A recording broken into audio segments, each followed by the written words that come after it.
সকাল সকাল কেনা নাস্তা দিয়ে নাস্তা করছিলাম আজকে, আর ওকে দিয়েছি প্যানকেক। এর জন্য তার মন খারাপ। এখন হ্যাপি না? ও ভাবছে ওর জন্য নাস্তা আমরা কিনে আনি নাই, শুধু আমরাই খাচ্ছি, আর ও খাচ্ছে প্যানকেক। এটা ভেবেই সে একদম মন খারাপ করে আছে। যেই বলছি যে তোমার জন্যও আনছি, সে পুরো হ্যাপি হয়ে গেছে। চিন্তা করানো অবস্থা।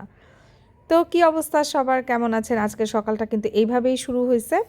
আর আমরা নাস্তা শেষ করলাম, শেষ করে হচ্ছে রান্নাঘরে চলে আসলাম। আজকে আপনাদেরকে মজার দুইটা রেসিপি করে দেখাবো। হ্যাঁ, একটা হচ্ছে তেলাপিয়া মাছ আমি একটু আজকে অন্যভাবে রান্না করব, সেটাই আপনাদের সাথে শেয়ার করছি। এটা কিন্তু খেতে ভীষণ মজা।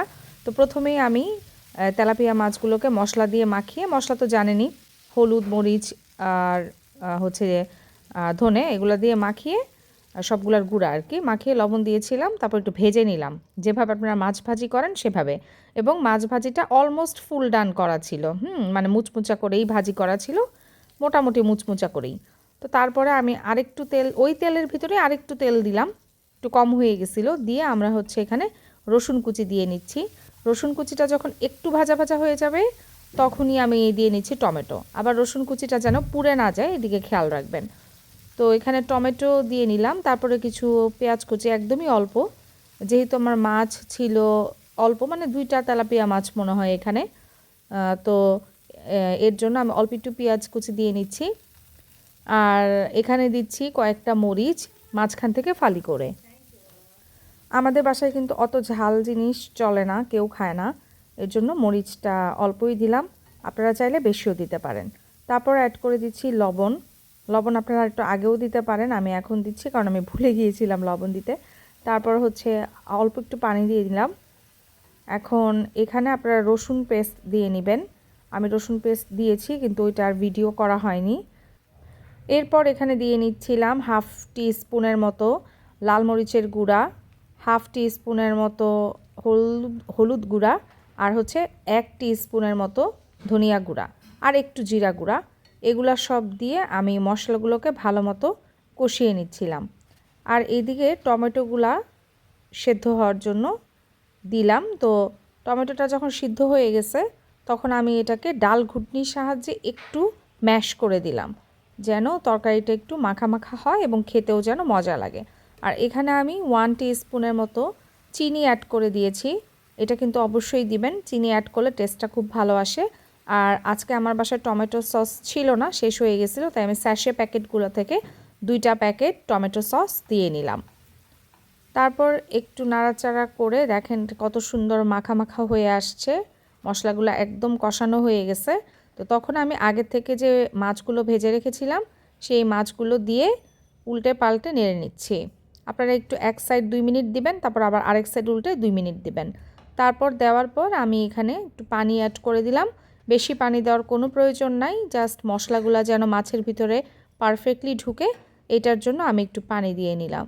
তো এইখানেও এক সাইড যখন 2 থেকে 3 মিনিট হবে, তখন আবার আরেক সাইডে উল্টে আবারও 2 থেকে 3 মিনিট রেখে, তারপর ধনেপাতা চাইলে আপনারা দিতে পারেন, এবং আমার কাছে মনে হয় যে ধনেপাতা দিলে অনেক ভালো লাগবে, কিন্তু আজকে আমার বাসায় যেহেতু ধনেপাতা ছিল না, তাই আমি এখানে অ্যাড করি নাই। বাট এটা এমনিতেও খেতে অনেক মজা।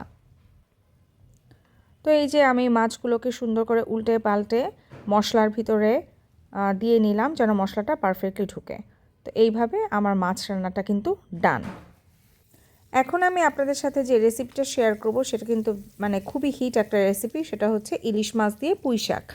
এটা আমাদের গাছের পুঁই শাক, আমাদের ছাদের লাগানো। তো এই পুঁই শাক দিয়ে আমি আজকে ইলিশ মাছ রান্না করব। প্রথমেই একটু তেলের মধ্যে পেঁয়াজ দিয়ে নিলাম, সাথে একটা শুকনা মরিচ চিড়ে দিয়ে নিলাম। তারপর তেলের মধ্যেই দিয়ে দিচ্ছি, মানে পেঁয়াজটা যখন একটু ভাজা ভাজা হবে, তখন অল্প অল্প করে মশলা দিয়ে দিব। একটু হলুদ, ধনে আর হচ্ছে মরিচের গুঁড়া দিয়ে আমি এখানে ইলিশ মাছগুলো দিয়ে নিচ্ছি। হলুদ গুঁড়া আপনারা হাফ টিস্পুনের মতো দিতে পারেন, আর ধনে গুঁড়া 1 টিস্পুন, আর হচ্ছে মরিচ নিজের পছন্দ মতো।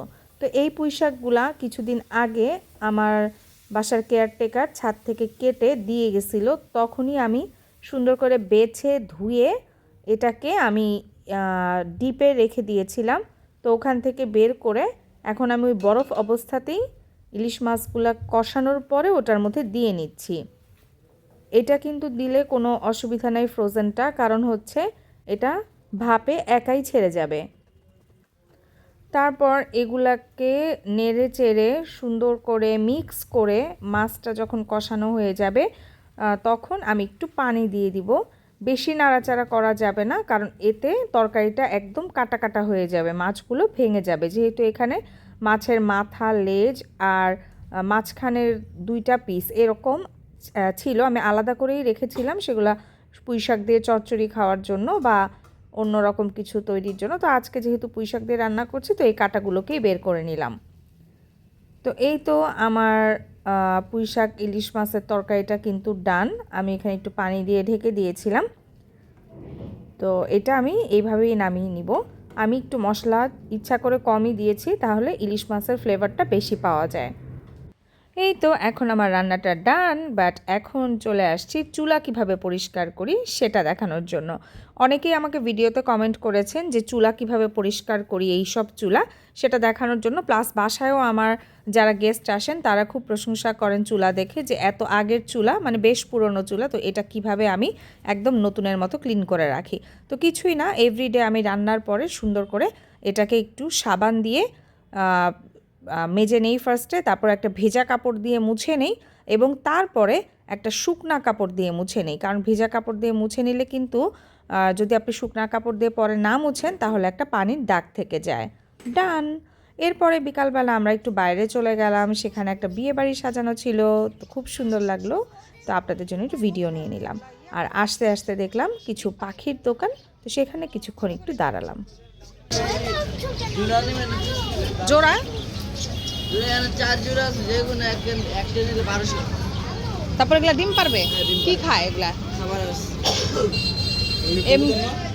হ্যাঁ, সুন্দর অনেক। তারপর এই তো আমরা চলে আসছিলাম কাছেরই একটা ফার্নিচার শপে, ওখানে কিছু ফার্নিচার দেখছিলাম। তো দেখা শেষ করে বাসায় চলে আসলাম। বাসায় এসে ময়াদের খুব ক্ষুধা লেগে গেছে, ওর জন্য আমি কি করছি, চিকেন বল ভেজে নিচ্ছি। চিকেন বল ভেজে এগুলাকে কেটে কেটে তারপর সস দিয়ে মাখিয়ে ওকে আমি বার্গার বানিয়ে দিব। তো বার্গার খেতে চেয়েছে, বাসায় আজকে চিকেন মাখানো ছিল না, তো এই কারণে আমি তো সবসময় ওর জন্য মাখিয়েই রাখি, বাট শেষ হয়ে গেছে, নতুন করে আর করা হয়নি। তাই চিকেন বল দিয়ে এইভাবে ওকে সুন্দর করে বার্গার বানাই দিলাম। আর ময়াদ তো ছিল অনেক হ্যাপি। শর্মা প্লাস বার্গার, তোমার কেমন লাগতেছে? তো এই ছিল আজকে আমাদের সারাদিনের ভিডিও। আমার ভিডিওগুলো আপনাদের কাছে কেমন লাগছে প্লিজ আমাকে কমেন্ট করে জানাবেন। আর আমার চ্যানেলটা তো নতুন, একটু সাবস্ক্রাইব করে দেন প্লিজ। থ্যাংক ইউ, ভালো থাকবেন।